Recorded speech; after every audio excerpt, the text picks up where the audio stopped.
Dans un petit et pittoresque village français, entouré de champs de lavande et de vignobles, vivaient deux personnes dont les vies étaient destinées à se croiser de manière inattendue. Le village, nommé Saint-Clair, était un endroit où le temps semblait s'écouler plus lentement, où les rues pavées et les maisons en pierre aux toits de tuiles rouges créaient une atmosphère de rêve. Les champs de lavande répandaient leurs parfums doux et apaisants, tandis que les vignobles, soigneusement entretenus par des générations de familles locales, offraient un paysage vert et doré qui changeait au fil des saisons. C'est dans ce cadre idyllique que les vies de Lucien et Élodie se sont entrelacées d'une manière qu'aucun des deux n'aurait pu anticiper. Lui, c'était Lucien, un jeune homme au regard perçant et aux cheveux châtains en bataille, qui portait en lui une aura de mystère et de curiosité. Lucien avait 22 ans, et bien que son apparence soit celle d'un garçon ordinaire, il y avait en lui quelque chose qui attirait l'attention. Ses yeux, d'un brun noisette profond, semblaient cacher des secrets et des questions sans réponse. Ses cheveux, toujours légèrement ébouriffés, lui donnaient un air rebelle, comme s'il était en quête perpétuelle de quelque chose qu'il ne pouvait définir. Lucien était un rêveur, une âme en perpétuelle agitation, qui passait des heures à se promener dans les champs avec son appareil photo, capturant des images de la nature et des gens qu'il croisait sur son chemin. Bien qu'il ait vécu à Saint-Clair depuis son enfance, il avait toujours ressenti qu'il n'y appartenait pas totalement.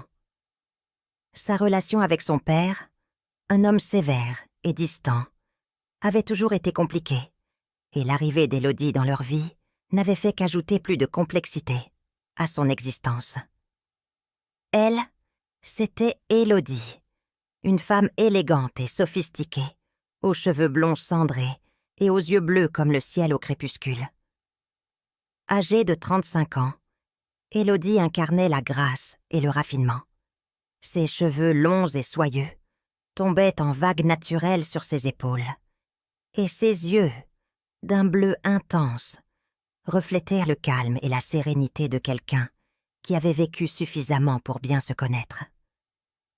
Pourtant, derrière cette façade d'assurance, Élodie cachait ses propres insécurités et blessures. Elle était arrivée à Saint-Clair après un divorce difficile, en quête d'un nouveau départ. Son mariage avec le père de Lucien avait été davantage un arrangement de convenance qu'une véritable union amoureuse. Et bien qu'elle ait tenté d'endosser son rôle de belle-mère, elle avait toujours ressenti une distance infranchissable entre elle et Lucien. Malgré cela, il y avait quelque chose chez le jeune homme qui l'intriguait, quelque chose qu'elle ne pouvait ignorer. Avant de continuer, en découvrant davantage sur les expériences quotidiennes et les moments qui ont marqué la vie de ces dames, abonnez-vous pour ne manquer aucune histoire et likez cette vidéo pour nous soutenir. Nous vous attendons dans chaque nouvel épisode. Maintenant, poursuivons. Élodie était la belle-mère de Lucien, bien que la différence d'âge entre eux ne soit pas si grande pour que leur relation soit conventionnelle. Avec à peine 13 ans d'écart, la dynamique entre eux était particulière. Il n'y avait pas de figure d'autorité clairement définie, ni de relation maternelle traditionnelle. À la place, il y avait une tension latente, une curiosité mutuelle que tous deux tentèrent d'ignorer. Consciente de sa position, Élodie essayait de maintenir une certaine distance, mais la présence de Lucien dans sa vie était constante, lui rappelant que, bien qu'elle ne soit pas sa mère, elle n'était pas non plus une étrangère. Tous deux habitaient sous le même toit, mais leurs interactions avaient été rares et superficielles, jusqu'à ce qu'un jour, quelque chose change tout. La maison, une ancienne bâtisse en pierre, aux hauts plafonds et aux grandes fenêtres, était suffisamment spacieuse pour qu'il puisse s'éviter s'il le souhaitait. Pourtant, ce jour-là, quelque chose dans l'air semblait différent.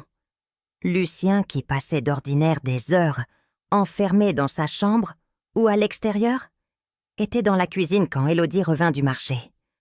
Le regard qu'ils échangèrent à ce moment-là fut le déclencheur d'une série d'événements qui allaient bouleverser à jamais la dynamique entre eux.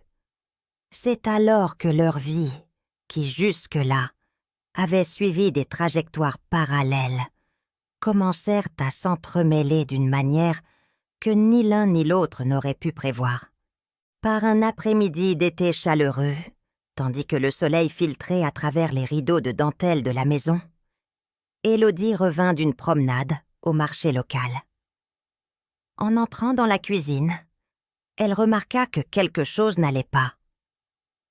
Elle sentit une présence, un regard fixe qui parcourait son corps depuis un coin de la pièce. En se retournant, elle découvrit Lucien assis à la table, les yeux rivés sur elle. Ce n'était pas un simple regard furtif, mais un regard intense, presque provocateur. Élodie se sentit mal à l'aise, mais elle choisit de ne faire aucun commentaire sur le moment. Pourtant, cet instant marqua le début d'une série d'interactions qui allaient profondément modifier la nature de leur relation. Le lendemain, Élodie décida d'aborder le sujet avec délicatesse. Alors qu'ils préparaient le petit déjeuner ensemble, chose peu commune, elle demanda à Lucien si tout allait bien. Lui, avec un sourire timide, répondit que oui, mais son ton semblait cacher autre chose. À partir de ce moment-là, ils commencèrent à parler plus souvent. Lucien, qui avait toujours été réservé, commença peu à peu à s'ouvrir. Il confie à Élodie ses rêves de devenir photographe et de voyager à travers le monde, capturant la beauté des paysages et des gens. Élodie, de son côté, partagea ses propres expériences et anecdotes de jeunesse avant son mariage avec le père de Lucien.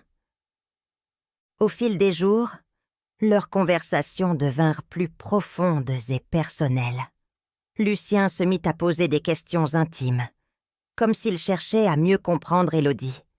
Elle, d'abord flattée par son intérêt, commença à remarquer que les regards de Lucien devenaient de plus en plus fréquents et prolongés. Ce n'étaient pas des regards innocents, mais chargés d'une intensité qui la mettait mal à l'aise.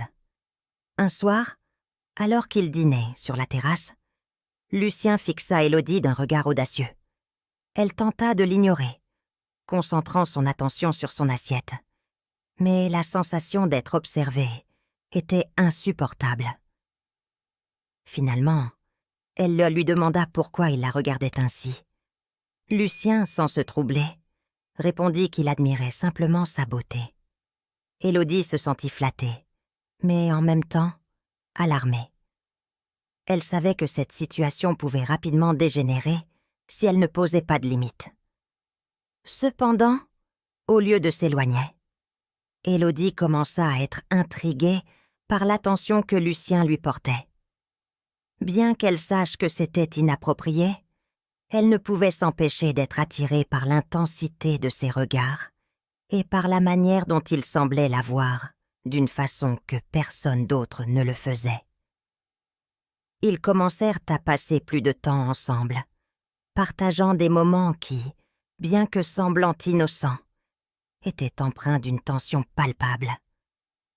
Un après-midi, alors qu'ils se promenaient dans le jardin, Lucien prit la main d'Élodie. Elle s'arrêta, surprise, mais ne la retira pas immédiatement.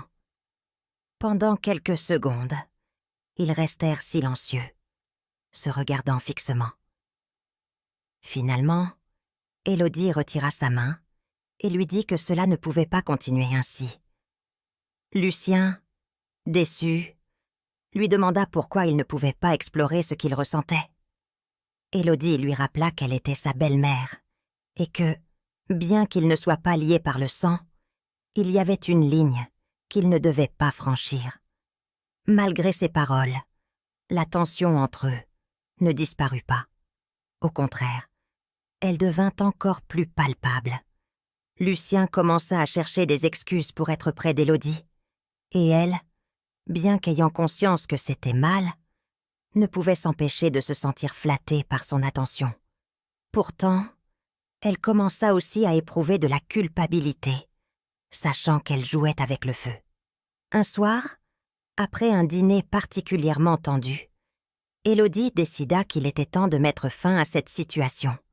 Elle demanda à Lucien de la rejoindre à la bibliothèque, où elle lui dit clairement que leur relation ne pouvait pas continuer ainsi. Elle lui expliqua que, bien qu'elle apprécie sa compagnie et son amitié, il ne pouvait pas laisser leurs sentiments les entraîner sur un chemin dangereux. Lucien, les larmes aux yeux, lui avoua qu'il était tombé amoureux d'elle. Élodie, touchée, resta néanmoins ferme dans sa décision. Elle lui dit que le mieux pour eux était de se séparer, au moins pour un temps, afin qu'ils puissent clarifier leurs pensées et leurs émotions. Le lendemain, Lucien fit ses valises et fit ses adieux à Élodie. Tous deux savaient que c'était la bonne décision, mais cela ne rendait pas la douleur moins intense. Lucien partit pour Paris, où il entamerait une nouvelle étape de sa vie en tant que photographe. Élodie, quant à elle, resta au village, tentant de reconstruire sa vie, sans la présence constante de Lucien. Bien que leurs chemins se soient séparés, aucun des deux ne put oublier ce qu'ils avaient vécu ensemble. Ses regards, ses conversations et cette tension jamais consommée restèrent gravés dans leur mémoire, comme un chapitre intense et fugace de leur vie. Des années plus tard, Élodie reçut une lettre de Lucien. Il lui racontait qu'il avait réalisé son rêve de voyager à travers le monde et qu'il avait trouvé le bonheur dans sa carrière et dans une nouvelle relation. Il la remerciait d'avoir été honnête et de lui avoir appris que, parfois, l'amour ne suffit pas à justifier certaines actions. Élodie, avec un sourire triste mais apaisé, rangea la lettre dans un tiroir, sachant que, bien que leurs chemins se soient séparés, ils porteraient toujours un morceau de l'autre en eux. Ainsi s'acheva l'histoire de Lucien et Élodie, deux âmes qui s'étaient trouvées à un mauvais moment, mais qui, grâce à leur courage et leur honnêteté, avaient réussi à tracer leur propre chemin vers la paix et le bonheur. De cette manière, nous arrivons à la fin de ce récit captivant. Nous espérons que vous avez apprécié chaque mot de cette histoire. N'oubliez pas de vous abonner à notre chaîne et de partager cette vidéo. Merci de nous avoir regardés et à bientôt.